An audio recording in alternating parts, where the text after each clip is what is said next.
Good afternoon and welcome to DWIQ, Myths and Misconceptions of Alcohol and Drug Impaired Driving, a project of the Capital Region Transportation Safety Coalition.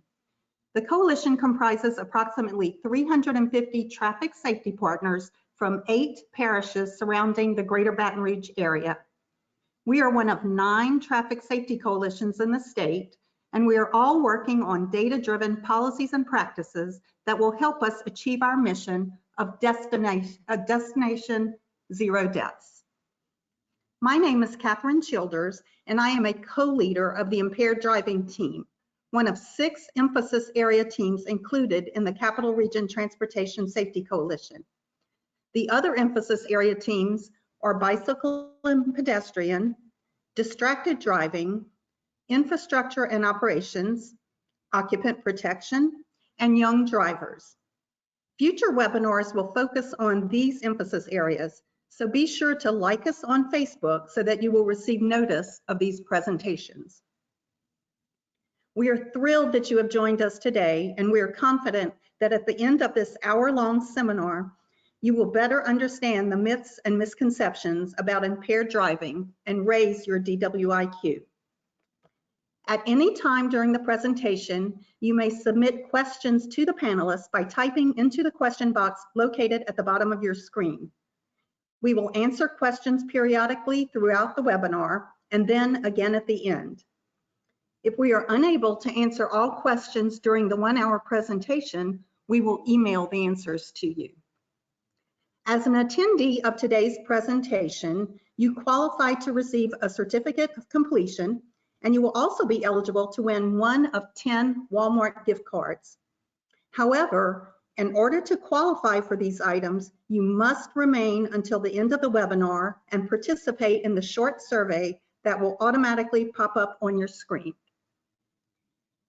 At this time, it is my pleasure to introduce Kenyatta Robertson, coordinator of the Capital Region Transportation Safety Coalition, who will introduce to you our expert panelists. Good afternoon, everyone, and thank you so much for taking time out of your schedules on today to be able to join us for this webinar. We look forward to interacting with each of you and helping to raise your DWIQ. On behalf of the entire Capital Region Impaired Driving team, again, thank you so very much. At this time, I'd like to introduce to you your panelists for this webinar. First, we have Ms. Rachel Smith. Rachel is an attorney and a traffic safety resource prosecutor for Louisiana. She has been with the Louisiana District Attorneys Association for the last 5 years. Rachel's focus is on providing training and resources and education in the field of impaired driving. She is an active member of the Capital Region Impaired Driving team. Next, Corporal Jason Martin. Corporal Martin has been a member of the Baton Rouge Police Department for 18 years, where he actually currently is assigned to the DWI Task Force. Corporal Martin is a standardized field sobriety instructor, intoxilizer instructor, and a DRE expert, drug recognition expert, having made over 1,800 DWI arrests in his career. Corporal Martin is also an active member of the Capital Region Impaired Driving team, and he is active in other traffic safety emphasis areas as well. Up next, Mrs. Rebecca Nugent. Rebecca has been at the State Police Crime Lab for over 16 years. As the chemistry manager, she oversees toxicology, drug chemistry analysis as well. She's been an active member of the Capital Region Impaired Driving team since its inception.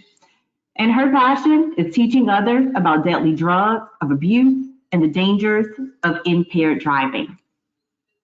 Lastly, I introduce to you First Class Trooper Taylor Scrantz. TFC Scrantz began his law enforcement career in 2014 with the Louisiana State Police. During his tenure with LSP, he has had the privilege to be certified as a standardized field sobriety test instructor, an AROD instructor, field training officer, taser instructor, and a DRE. TFC's grants also had the opportunity to be a part of the Troop I DWI task force back in 2018, and he subsequently received the Mothers Against Drunk Driving Law Enforcement Recognition Award for the most DWI arrests in Lafayette Parish. TFC's grants currently serves as our Public Information Officer for Troop A in Baton Rouge, Louisiana. I now will turn it over to Ms. Rebecca Nugent, who's going to kick us off with a few definitions. That's going to be very important as we navigate through today's webinar. Ms. Rebecca Nugent. Good afternoon, everyone. We're going to begin with our presentation layout, which includes some important definitions. Myth 1 will be covered by Corporal Martin. We'll have a short Q&A, and then we'll go on to myths 2 and 3 with another short Q&A, which you just type those questions in, and then myths 4 and 5, and we will have some final Q&A for everyone to wrap up at the end. So some important definitions. These terms are going to be used throughout the presentation, so we just want to make sure everyone was on the up and up as to what these words mean. So impairment is the loss of physical or mental abilities that are necessary for someone to safely operate a motor vehicle. BAC is the initials for blood alcohol concentration, which is the amount of alcohol in a person's blood that is measured by an instrument and reported in the unit grams %.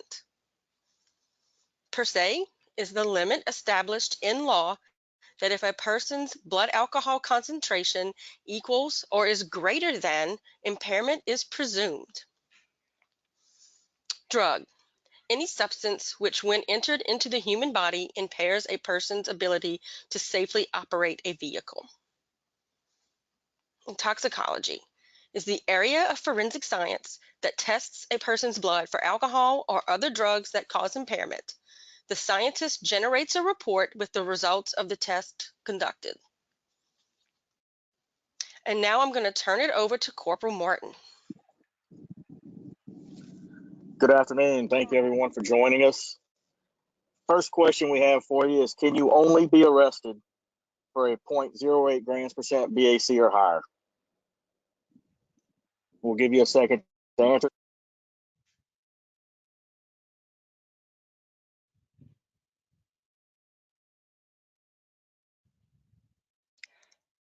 It looks like about 50% of people have voted. I'll give y'all about 5 to 10 more seconds, and then we'll go ahead and share the responses.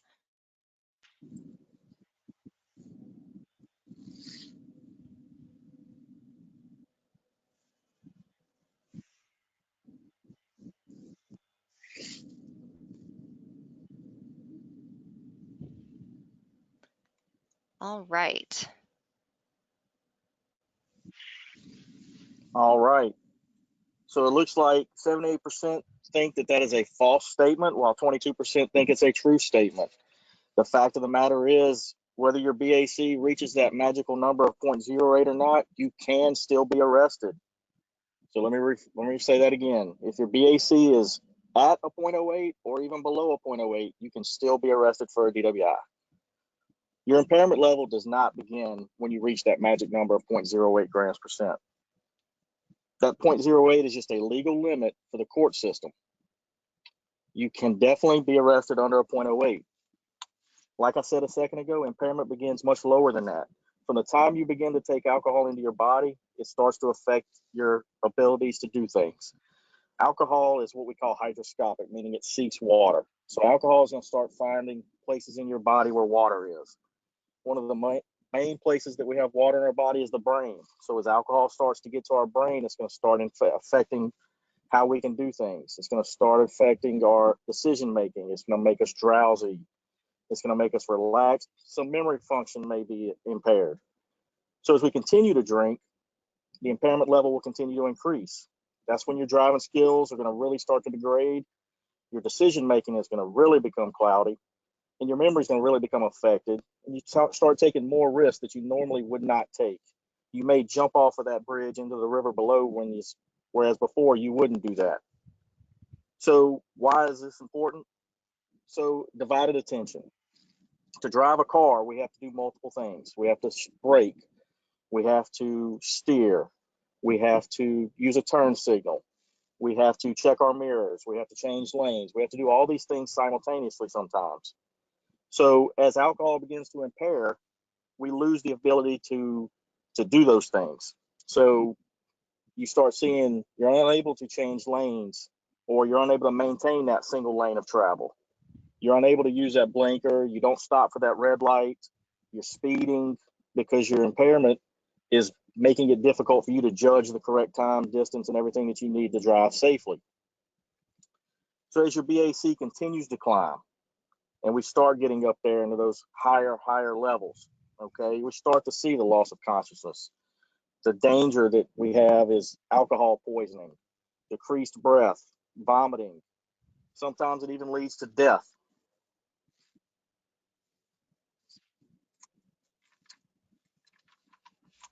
So if a person is under 0.08 grams percent, how can they be charged with a DWI if they never made it to that level? The answer is simple. We're looking for impairment. All right. So based on the officer's investigation, and we're talking about from the time he first notices your vehicle to the time you stop your car, to the time you get out of your car, to the statements you make, to what you look like, to how you smell, all of that plays a factor. All right, and leads an officer into an investigation, which he should conduct, or probably will ask you to conduct, a 3-battery SFST, standardized field sobriety testing. He's going to ask you to do the horizontal gauge and stagnance test, the HGN, which is, if you've watched TV, I know it's popular on live PD right now, is the pin test or the finger test, where they move a finger across your field of vision. That's one of our 3 field sobriety tests. The second one is the walk and turn test, where an officer asks you to walk down a line, turn around, and walk back a line. All right, and our third test is the 1-leg stand, where an officer is going to ask you to balance on 1 foot and count out loud. So as the officer's watching you, he's watching you for clues. He's watching to see how you react to them, how you perform those, and he's going to make his decision to arrest you or not arrest you based on everything he's seen and heard and smelled up to that point.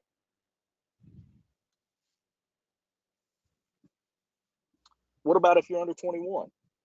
Well, if you're under 21, there's a different legal limit for you. The legal limit for a person under the age of 21 is 0.02 grams percent, much lower than that 0.08 grams percent. But there's a kicker for this. An underage DWI does not require impairment whatsoever. It only requires the consumption of alcohol. Louisiana Revised Statute 1498.6 is underage DWI. You can be charged with that simply by consuming alcohol and driving a car if you're under the age of 21.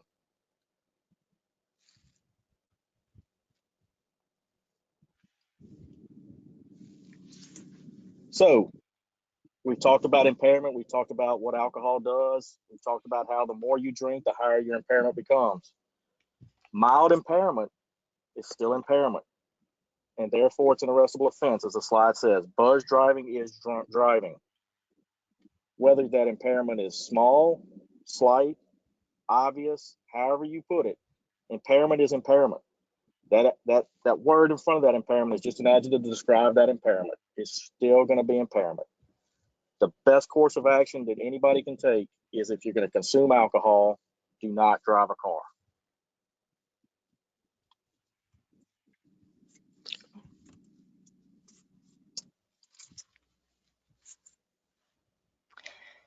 We're going to stop for a short Q&A. Are there any questions for Corporal Martin? If you have any questions, if you can, please submit them through the questions pod.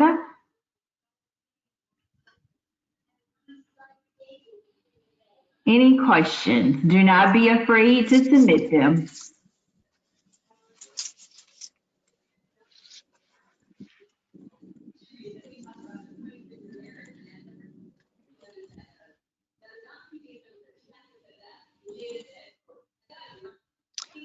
All right. Rachel, let me send over one question to you that I do see in the chat pod. That question will be directed to Corporal Jason Martin. Jason, what if I refuse to blow if pulled over for impairment? So if you are pulled over and arrested for DWI and you refuse to take a breath test, there are penalties for your driving privileges. Obviously, your license can be suspended for a period of 1 year for the first refusal or 2 years for a second refusal. In addition to that, a police officer can also contact a judge and submit a warrant to that judge. If the judge finds probable cause, then a warrant will be issued and the officer will take you to a hospital, or he'll have a nurse or a medic, and they'll do a blood draw on you. So you'll be treated as a refusal because you refuse to take the test, but the officer is still going to get evidence if the judge finds probable cause for that blood draw. Awesome. Thank you, Jason. Are there any other questions? All right, none at this time. Rachel? Not seeing any other questions. We're going to move on to the next poll question. So I'll give y'all a moment to respond to that.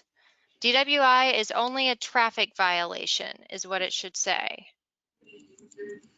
Is that true or false? DWI is only a traffic violation.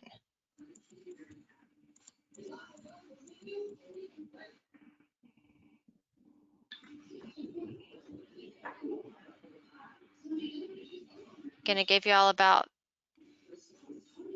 10 more seconds to vote.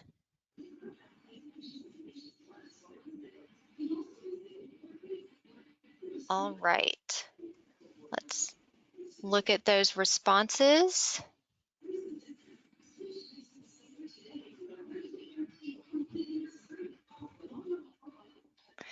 So it looks like most people understand that DWI is not just a traffic violation. And that is correct. For a traffic violation, when you get a traffic ticket, say it's something like speeding or a parking ticket, usually the most you're looking at is a fine. But for a DWI, which is a criminal offense, the technical statute for it, it's called operating a vehicle while intoxicated, but we call it DWI for short. And when you get a DWI, you will most likely be arrested. You'll be brought to jail, you'll be fingerprinted, you'll be booked into jail, and you'll have to be bonded out to secure your release. If you are ultimately convicted of a DWI, you could be looking at up to 6 months in prison for a first offense DWI and all the way up to 30 years in prison for a fourth offense DWI. And DWI statutes are have some of the most stringent sentencing requirements that we have. So under most circumstances, a judge would also order community service. And it's not just any community service that you want to do. It's not just volunteering at the local animal shelter. Half of that has to be served doing litter detail. So for a first offense, 32 hours of community service, half of that, 16 hours, 2 full 8-hour days, have to be spent doing litter detail, which means orange vest on the side of the highway, picking up trash.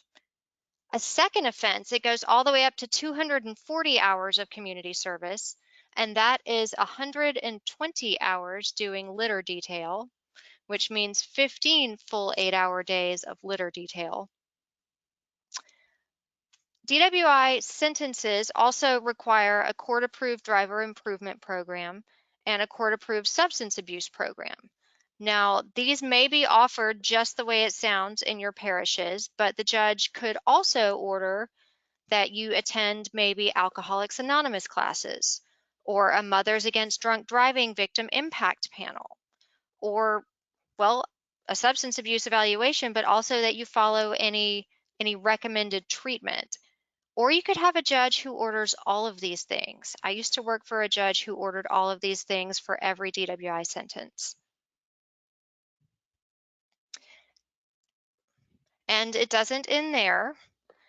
If you get a DWI, there's a very high likelihood that your license will be suspended. So I know for young people, you really look forward to getting that driver's license. It means freedom and maybe some more independence. But if you get a DWI, that's going to severely cut into your freedom and independence. Like I said, your driver's license could, there's a good chance it will be suspended. And even if you're able to get a hardship license, then you would probably have to get an ignition interlock device installed on your car. And I know we all like having the latest technology, but that's probably not something that's going to be on your Christmas list. An ignition interlock device measures your BAC. You have to blow into it before you're able to start the car or to continue operating it. And all of these things cost money. They're not provided by the courts. All of the costs are borne by the offenders. So when you're arrested, if you took a breath test or if you had a blood draw taken, you will ultimately have to pay a fee for that if you're convicted. Fines could range from $300 up to $5,000, depending on what you're convicted of. Those programs we talked about, I would say a conservative estimate for the cost of them could range from $100 to $500.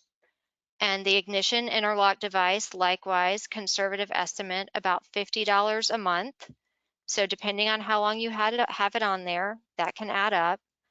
And finally, you have to have an attorney to represent you in these matters. And DWIs are very complicated cases, so attorneys don't come cheap. Again, conservative estimate, I would say, could range from $5,000 to $10,000.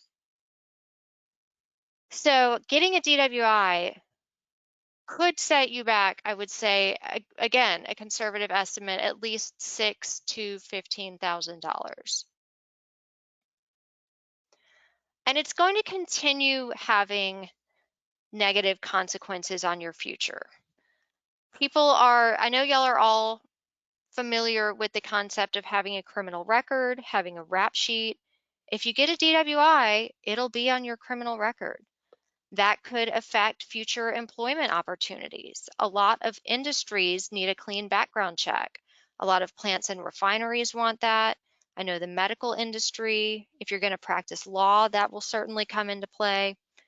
Having a criminal record could also affect your eligibility for scholarships, your standing in school, and finally, car insurance. We know that that's already really expensive for young people. And if you get a DWI, those costs are going to go up even more. So yes, we do have really stringent sentences for DWI, and that's because it's a crime. That's because it only takes one person being impaired and operating a vehicle one time to hurt someone else or even kill someone else.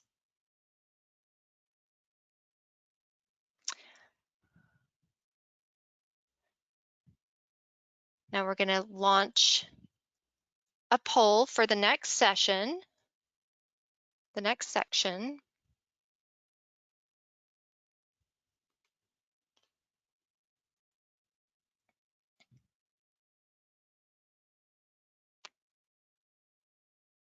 Give y'all about 15 seconds here to answer.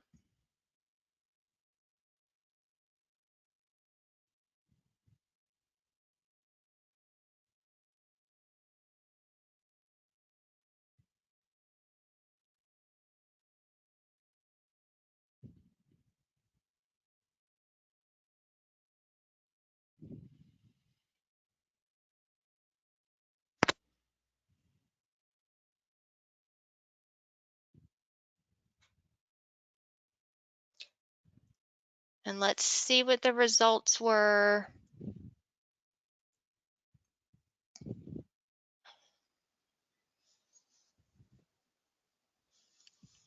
Well, I am delighted to see the results of this poll because it is true that there are other substances besides alcohol that can impair you.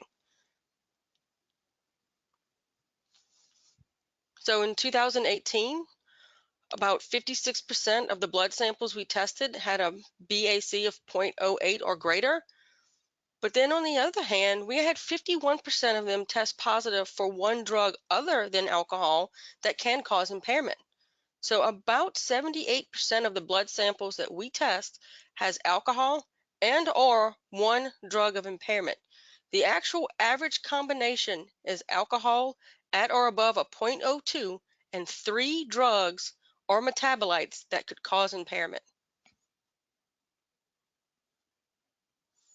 We know of many drugs that can cause impairment, but if we want to look at the age group that this webinar was focused on, 16 to 20, we'd have to look at that data. So I did that. I pulled that data to show what we needed to discuss today.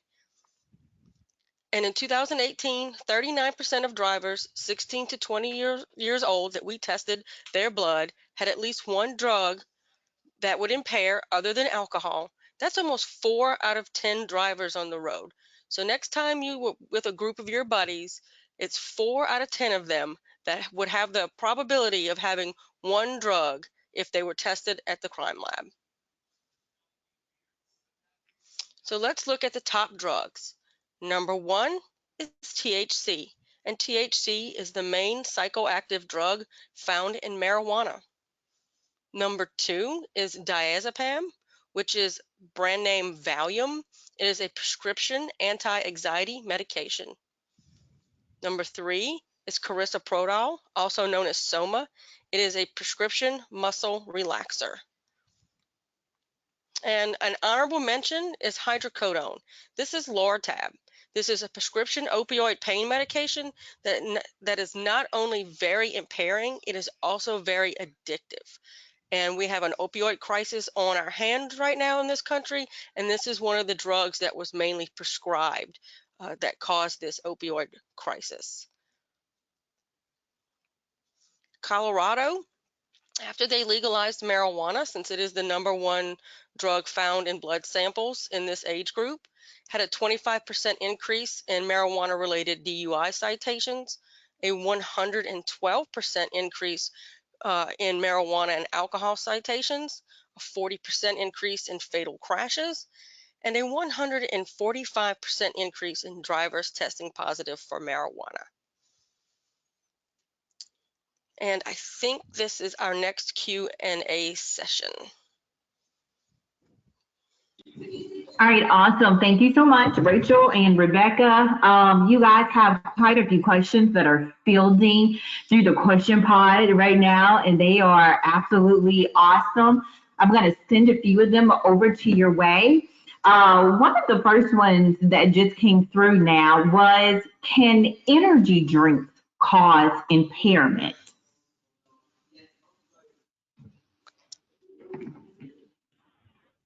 There is some evidence that caffeine can affect your ability to focus, and especially in combination with other drugs can potentially cause impairment. But this is Rachel, I would have to refresh on that before I gave an answer that I'd want you to quote. So I can look into that and maybe get back directly with the questioner. Absolutely. We do have his name here on board, and we'll make sure we get that correct response back to them. We do have another question. Can a DWI be expunged? A DWI can be expunged under certain circumstances.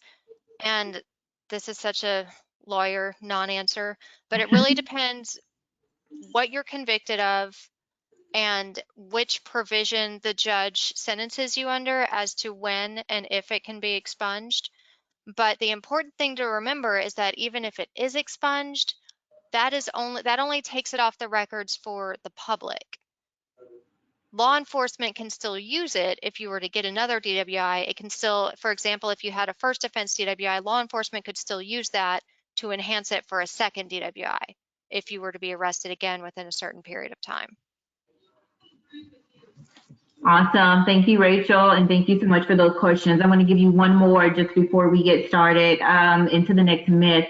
That question is, have DWI arrests been higher or lower in 2019?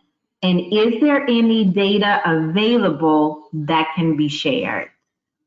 Not sure if one of our law enforcement partners that's on the call, would you like to take that question?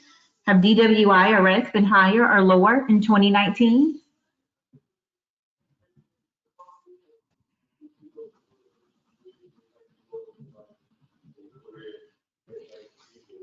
Hey, can y'all hear me? Absolutely. Thank you, TFC's Okay. Grant. Yes, ma'am. So we'd have to actually pull the data from our database to see if the numbers are higher or lower than that. What we can say is there hasn't been a major increase or major decrease in the number. It's about what as it has been. So nothing major that we've had to report on, but it is very consistent. I can tell you in the Troop A area alone, we've already had 19 fatal crashes, and 2 of those crashes were a direct result of impairment. And we still have several of those crashes still under investigation with impairment results pending. So it's a very prevalent problem we see, and we actually dedicate certain troopers to the DWI task force, and they make DWI arrests every single night of the week. Awesome. Thank you so much. You guys, these questions are absolutely amazing. I'm going to keep that tally going. I'm going to go ahead and turn it over to our next presenter. I'll have another round of questions ready for you guys shortly. Thank you. All right, we're going to move into the next polling question. Marijuana is natural and therefore harmless. True or false? Give y'all about 15 seconds to answer.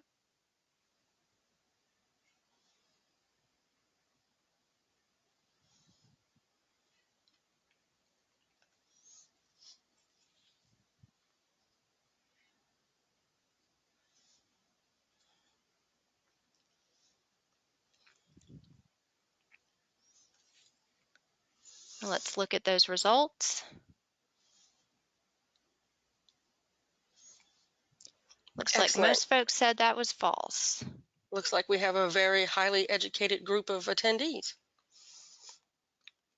So we're going to take a deep dive into marijuana because it is the #1 drug that we see not only in this age group of 16 to 20-year-old drivers, but it is the #1 drug other than alcohol that we find in a person's blood when we test it here at the lab. So I'm going to get really sciencey on you right now, so just bear with me. We're just going to go through some general marijuana information, just so if I say something, you understand it. THC is tetrahydrocannabinol. It is the principal psychoactive drug found in marijuana, which causes a range of noticeable effects on behavior. CBD is cannabidiol. It is a non-psychoactive drug found in marijuana, which has been proven beneficial in treating childhood seizure syndromes. The word botanical means green vegetable form of marijuana. A preparation is when THC is extracted from the botanical form. Edible means a food or candy made with extracted THC. Vaping is inhaling nicotine, THC, or another drug via an electronic heating device or e-cig. Concentrate is a substance that is very potent with THC. Street names include butter, shatter, wax, glass, dabs, oil, BHO, etc.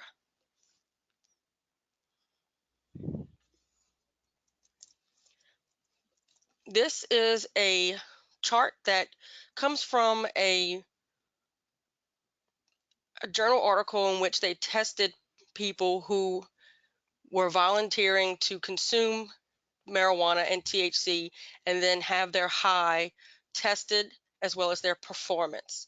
As you can see, the pink line where THC concentration in the blood drops goes down very rapidly, but that subjective high, the person's personal reporting that they still felt impaired, stays relatively high, and their performance level stays relatively high. So this means that whether or not we test your blood, that the amount of THC in your blood is not directly correlated to how high or impaired you are. This is also another chart that we use. It demonstrates that THC levels have increased in botanical marijuana over the years, whereas the non-psychoactive ingredient, CBD, has remained very low. The reason why this is important is because CBD acts as a regulator to the THC's binding affinity, which if we don't have a regulator, then the psychoactive ingredient therefore has more impact on your performance and your behavior. And so this is why the strain and potency of marijuana is so important to understand.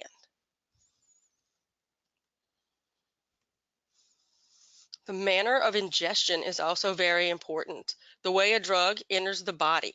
If it's smoked or vaped, the feeling of the high or the impairment is almost instant because it goes through the lungs and enters the blood and then enters the brain. If it's consumed in a candy or orally, it has to go through the gut before it can enter the blood, and therefore it takes a while to enter the brain. This diagram represents the statement I just made. As you can see, if you smoke marijuana, that blue line, the THC, increases in your blood very rapidly. Whereas if you consume an edible or a candy, it may take a couple hours for that onset to happen. And this is where people get very irresponsible, where they consume an edible and then they wait a little while, but not quite long enough, and then they consume more because they don't feel high. This is why we've had an overall increase nationwide in people who consume edibles presenting at emergency rooms and calling for emergency rescue.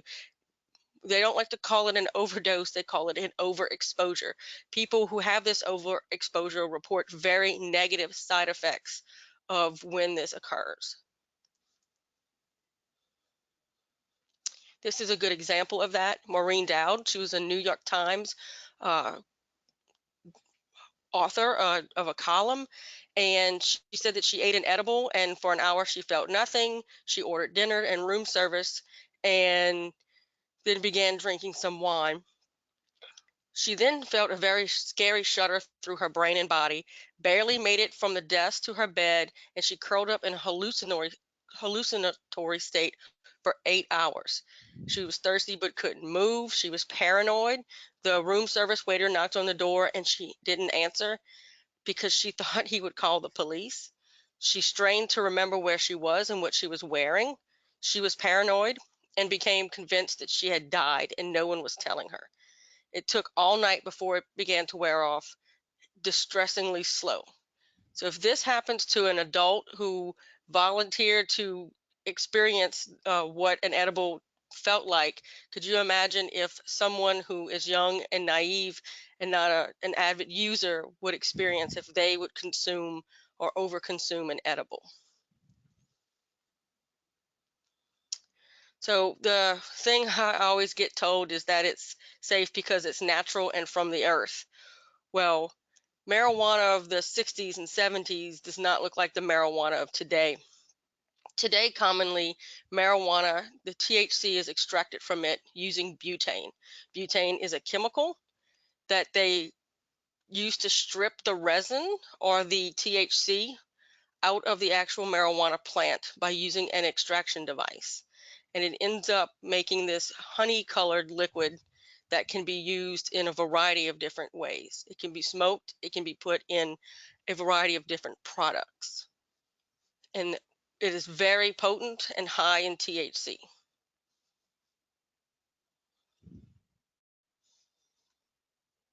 It can also be very flammable. The boiling point of butane is less than 32 degrees. Therefore, a simple spark like static electricity could cause it to ignite and catch your house and other homes on fire as well if you try to do this on your own. It's a very dangerous process. It also causes a lot of garbage and pollution because you cannot legally throw away all these containers in a trash receptacle without law enforcement getting suspicious. So they normally will dump these large amounts of cans and other rubbish out into natural parks and forests. This is an example of an edible that we got at the lab from California. It says it has 300 milligrams of THC, but nowhere on the front of this package does it say what a serving size is and how much is in each bear.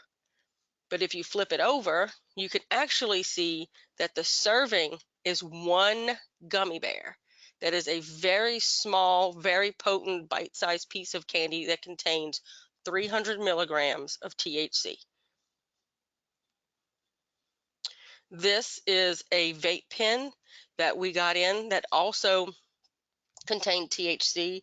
The labeling says that it contains 734 milligrams of THC. This cartridge claims that a 1 to 3 second draw on it is one dose, which contains 10 to 15 milligrams of THC. So this one vape pen has upwards of 70 to 80 doses of THC in this one vape pen. These are some other products that we get, the dabs, the waxes, and the oils.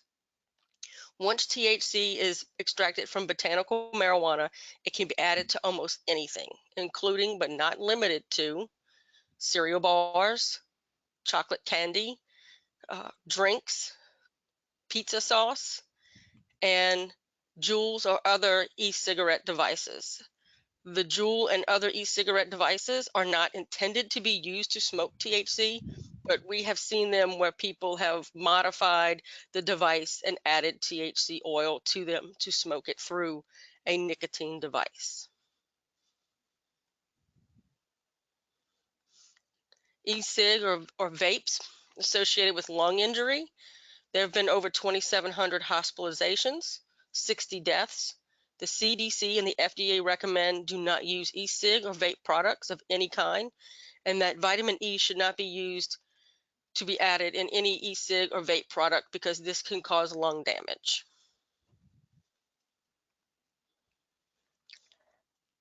And like Rebecca said, there are a lot of various medical effects and even mental health effects that can come as a result of both smoking marijuana and ingesting it orally. So one of the unusual medical effects they started to notice in Colorado was people kept presenting at the emergency room with this uncontrolled vomiting. And they finally did a study and realized that it was happening in people who were habitual marijuana users. And, 3 people died. It was very difficult to treat. So we're seeing more and more of these new and novel issues, the more that products are being made readily available, but also the higher concentrates we're seeing. And there are, like I said, a lot of study is being done on the effect on mental health. So this is particularly an issue for young people. They say up until 26, the brain is still developing. So if you're using marijuana in that stage of your life, it can permanently affect your brain and your behaviors. There's been studies that show that using marijuana has been linked to the development of social anxiety disorders, that it can make depression and PTSD worse. It's also been shown to cause episodes of psychosis if you use marijuana regularly. So you're 3 times more likely to undergo a psychotic episode if you use marijuana regularly. And if you're using the high potency products regularly, you're 5 times more likely to undergo a psychotic episode. And one of the issues that they see with this, especially in the states where marijuana has been legalized, is that people who are having psychotic episodes are more likely to commit crimes and sometimes even violent crimes. And this was just a cautionary tale of a guy who went to Colorado. He's a 23-year-old guy. His family said that he was always happy, really well adjusted. And he went to Colorado on a ski trip with his family and bought some edibles. He ate some of them, and then, kind of like Rebecca said, he wasn't feeling the effects, so he finished them. And then his family said they'd never seen him like this. He became jittery and incoherent. He couldn't make eye contact with anyone. He wouldn't speak to anyone. So his friends and family end up going out to dinner that night, and he stays at the condo. And sadly, he ended up taking his own life that night. And his family says if not for the marijuana, that never would have happened. So just a lot of effects that are not foreseeable with these products that aren't necessarily regulated.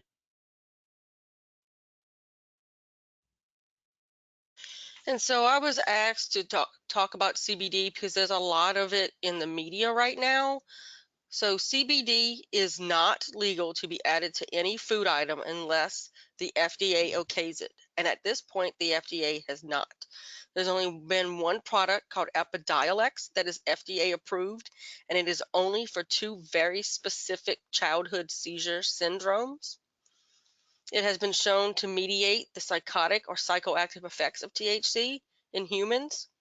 It inhibits the THC elicited paranoid symptoms of users, but it does not reduce impairment. At this time, CBD products are in the gray area of the law and have no regulations. The ATC is working on this, and I think it got pushed back due to the COVID situation, but I'm always looking forward to see when those regulations will come out. Vendors who sell CBD oils, sometimes with no quality checks, sometimes they have little to no CBD, sometimes they have huge amounts of CBD with trace THC, and some have even tested positive for other synthetic drugs that are very dangerous. So basically, what I tell people about CBD is using them is like a box of chocolates. You never know what you're going to get.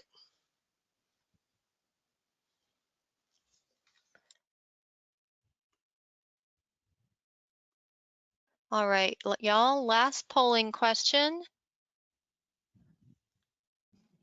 Give you about 15 to 20 seconds to answer this one.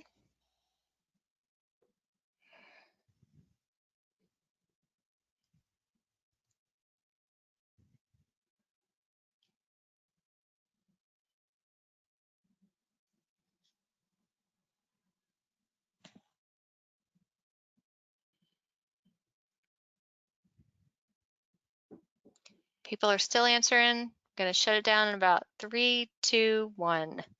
All right. Let's look at those responses.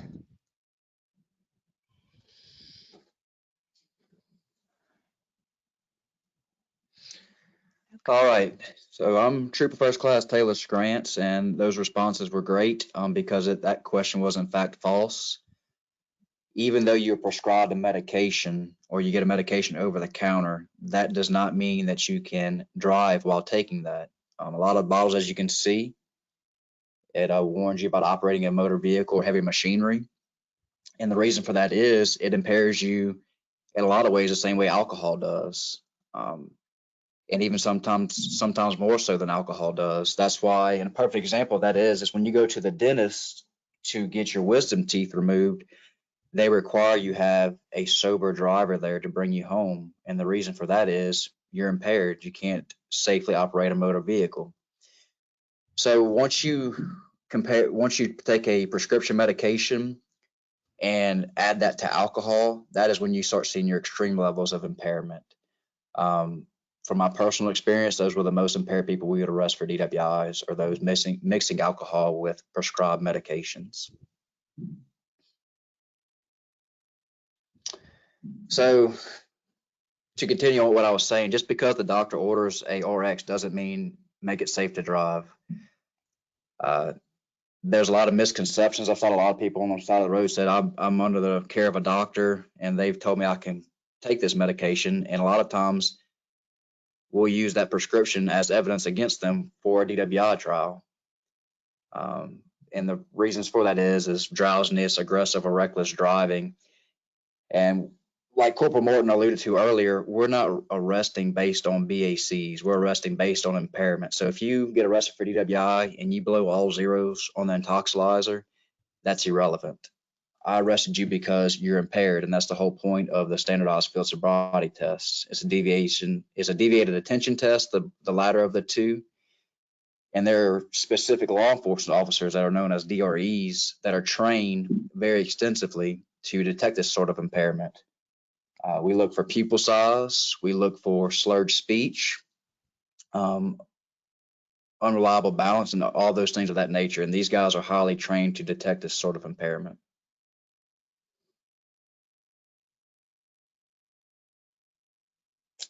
All right, so here's a perfect example of I've actually had to arrest someone for DWI for taking too much NyQuil. Me personally, when I take NyQuil, I become extremely drowsy. I can't keep my eyes open. And a quick anecdote of when I was working patrol, I actually stopped a vehicle on I-49 and they were going north in the southbound lanes. The driver gets out of the vehicle and can't walk. She has consumed no alcohol at all. She drank a whole bottle of NyQuil. She was subsequently arrested and charged with DWI. We went to trial and she was found guilty. She blew all zeros on the intoxilizer machine, but whenever her toxicology report came back, it showed she had NyQuil in her system.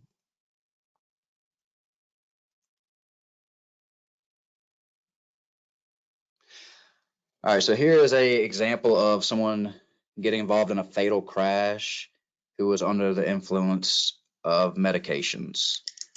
This happened in New York in 2010. This accident killed Catherine Underdown and had all these similar symptoms of a drunk driving case. Through investigation, the police were able to determine she was taking several prescription medications, including a sedative and a muscle relaxant, and she was subsequently charged with vehicular manslaughter and driving under the influence of drugs. In the state of Louisiana, DWI is DWI. It doesn't matter if you're driving under the influence of drugs or influence of alcohol. The penalties are the exact same for a DWI. There's no stipulation saying the penalty will be this if you're driving under the influence of alcohol or that if it's driving under the influence of drugs. It's all the same.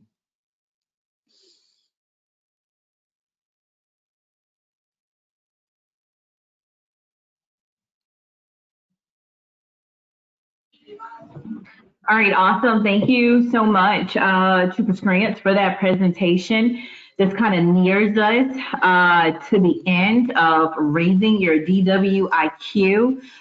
Before we kind of take care of any last minute details about the webinar, I definitely want to turn it back over to our attendees. We do have a little bit of time that's left.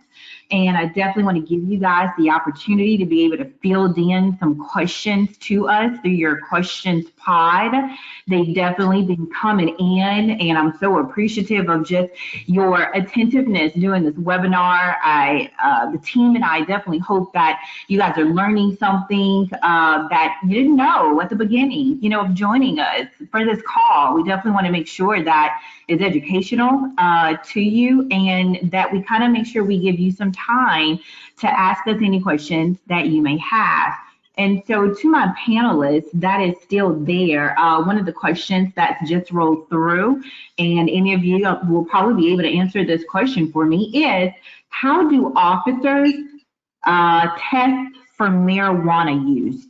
That may be a great one for you, TFC Scrantz, if you can. The question is, how do officers test for marijuana use? So just like any other traffic stop, you get stopped for a traffic violation, whether that be speeding, driving left of center, or whatever it may be. And once the officer makes contact with the driver, that's when we begin to detect signs of impairment. Now, specifically in relation to marijuana, we notice several things. Marijuana has a very extreme odor you will smell. That was always an indicator for me. Reddening of the conjunctiva. The layman's term would be for the whites around the eyes. When you smoke marijuana, the whites around your eyes get extremely red. That's also another sign of consuming marijuana. And once we get the indicators, this individual has been consuming marijuana, then we'll ask them to participate in a filter body test. And although you're not going to see nystagmus, which is the eye test on a marijuana arrest, just as an alcohol arrest, you do the walk and turn and one leg stand test. And when we detect impairment on that and we get enough clues to arrest someone, we do so. More times than not, they'll blow all zeros on the intoxilizer. However, after that is done, we'll request a urine or blood sample. And, it's just like I said, it's the same exact penalties for driving under the influence of alcohol as it is driving under the influence of marijuana or prescription medication. Thank you so much, Trooper Grant. Our next question is, most people think that it's legal to drive under the influence of marijuana just because it has been prescribed by your doctor. The question is on that one is, can any of our panelists share any information on how true or untrue is that if prescribed and your doctor gives you marijuana to take, is it legal to still drive under the influence of that because your doctor prescribed it? The answer to that simply would be no. It is not okay to drive under the influence of marijuana just because your doctor prescribes it. And the reason for that is anything that impairs your ability to operate a motor vehicle is capable of getting you charged with DWI at the end. It doesn't matter if your doctor prescribes you Advil. If Advil is going to impair your ability to drive, you can still get arrested for DWI. And the same goes with marijuana. Thank you for that. Next question. Can being hung over be considered impaired driving? So that also, Rebecca can throw her knowledge in on this. Alcohol, which is ETOH, dissipates from the body on average 0.015 grams percent. That's what we measure alcohol in. So when you get arrested for DWI and you blow a 0.08, we measure that in grams percent. So if you're out drinking all night and at midnight you peak at a 0.200 grams percent, you can add that up into the morning and you could still be over the legal limit depending on how the alcohol metabolizes in your body. So yes, even though you've stopped drinking for 8 to 10 hours, you can still be over the legal limit and presumed impaired.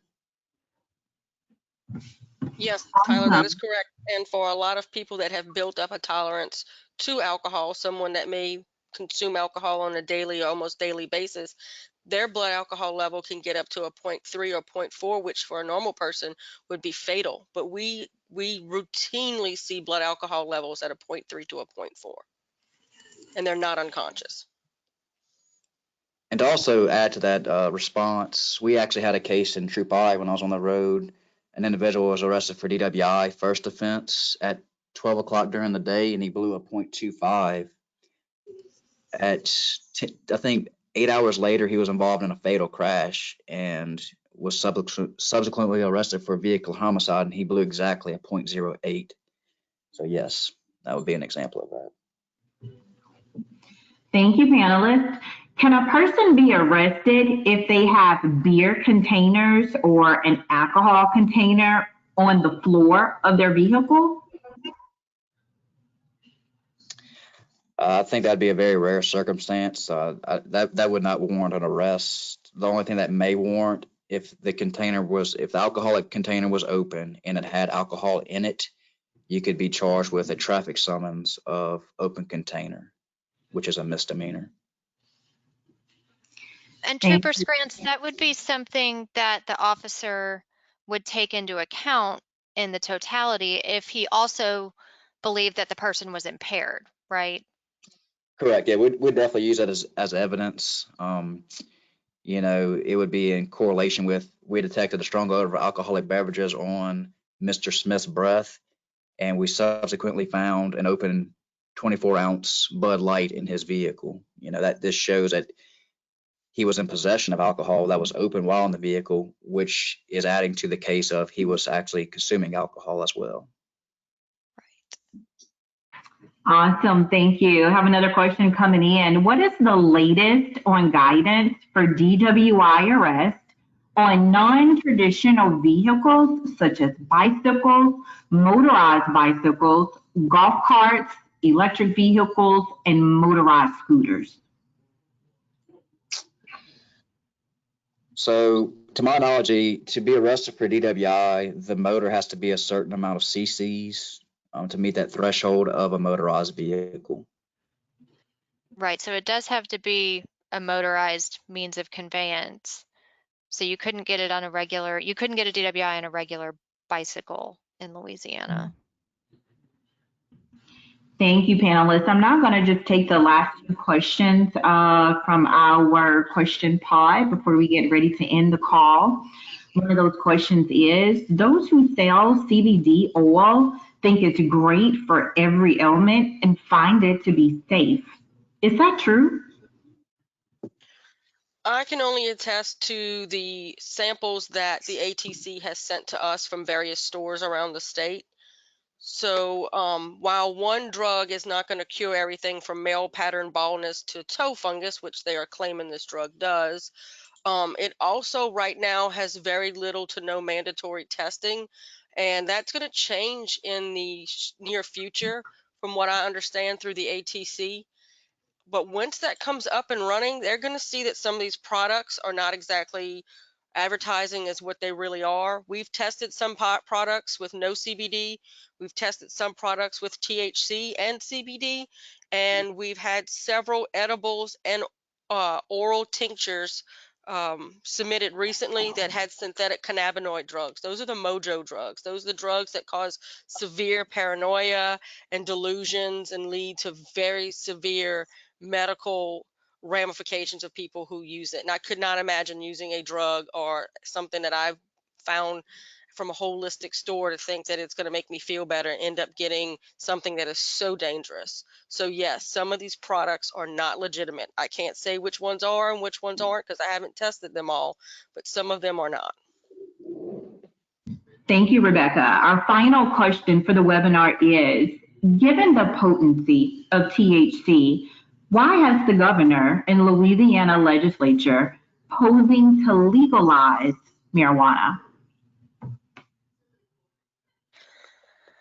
That is a great question. I sit on the governor's drug policy board as well as several other boards, and it's being discussed because other states have also legalized it for recreational use. But if we look at other states, and Rachel can definitely back me up with more information on this, that the cost to public health just in general has gone up because people think that because it's legal, they should just use it. 60% of babies born in Colorado right now test positive for THC. So it has nothing to do with just the impairment in driving. It has to do with the overall public health. Correct. I think a lot of people are under the impression that once marijuana is legalized, it'll be a huge revenue stream for the state. But it turns out in many of the states where it's been legalized that that any increase in revenue is countered by the cost to the state in medical services and crime, those sorts of things. So it's not the win that people think it is in most circumstances. To our panelists, thank you so much for your time today. This has been absolutely amazing. We've neared the end of our webinar.